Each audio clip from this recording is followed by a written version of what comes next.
Para começar este vídeo sobre o experimento, nada mais justo do que dar uma leve introduzida ao principal assunto que este vídeo irá abordar: os pigmentos.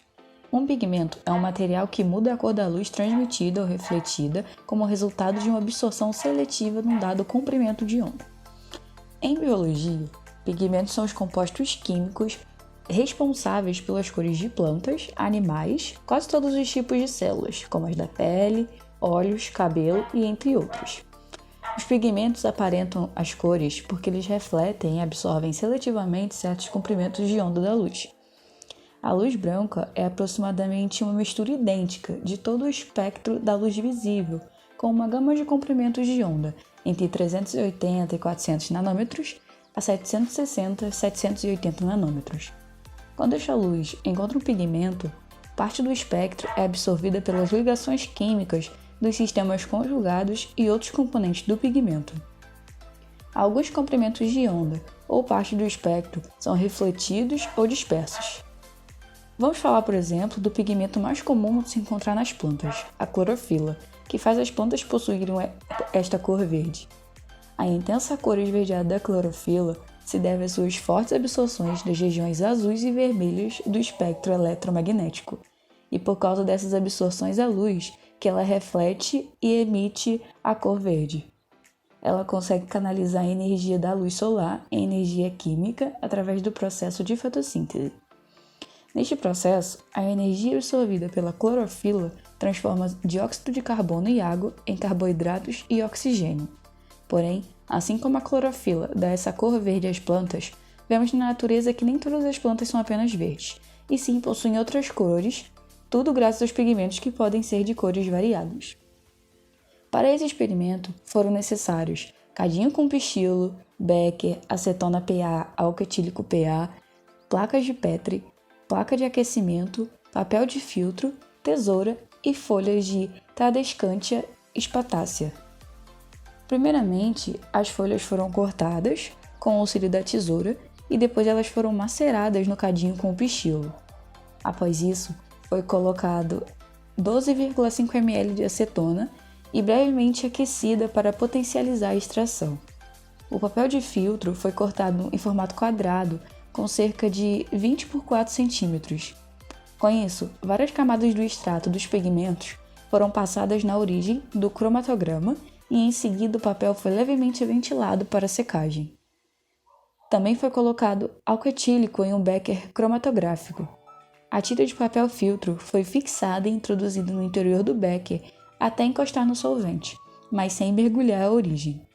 O objetivo é que o álcool suba por capilaridades e as substâncias que têm afinidade com o álcool serão carregadas. Assim teremos 3 pigmentos separados em camadas. Quando ocorreu a eluição, o papel foi retirado e com isso foi possível observar a separação dos pigmentos. Quanto aos resultados, os pigmentos encontrados foram a clorofila, carotenoides e antocianinas. Para a separação dos pigmentos pela cromatografia em papel, a mistura contendo os pigmentos a serem separados é primeiro aplicada como um ponto ou uma linha no papel a cerca de 1,5 cm da borda inferior do papel. O papel é então colocado em um recipiente com a ponta do papel tocando o solvente. O solvente é absorvido pelo papel e move o papel pela ação capilar. À medida que o solvente atravessa a área contendo o extrato de pigmento da planta, os pigmentos se dissolvem e se movem com o solvente. O solvente carrega os pigmentos dissolvidos à medida que sobe o papel. Os pigmentos são transportados a taxas diferentes porque não são igualmente solúveis. Portanto, os pigmentos menos solúveis se moverão mais devagar no papel do que os pigmentos mais solúveis. Isso é conhecido como desenvolvimento de um cromatograma. A cromatografia em papel é útil para identificar compostos desconhecidos, geralmente usados em investigações de cenas de crimes, para combinar tinta, batom ou fibras coloridas. No entanto, as clorofilas A e B não se separam bem na cromatografia em papel devido à sua baixa polaridade em comum, que atua no fator de solubilidade e, consequentemente, na velocidade com que corre no papel. Para concluir, eu comentarei um pouco sobre a função dos pigmentos encontrados no processo fotossintético e sua participação na fase clara da fotossíntese. as moléculas de clorofila encontram denominados fotossistemas, que se encontram integrados nos tilacoides de cloroplastos.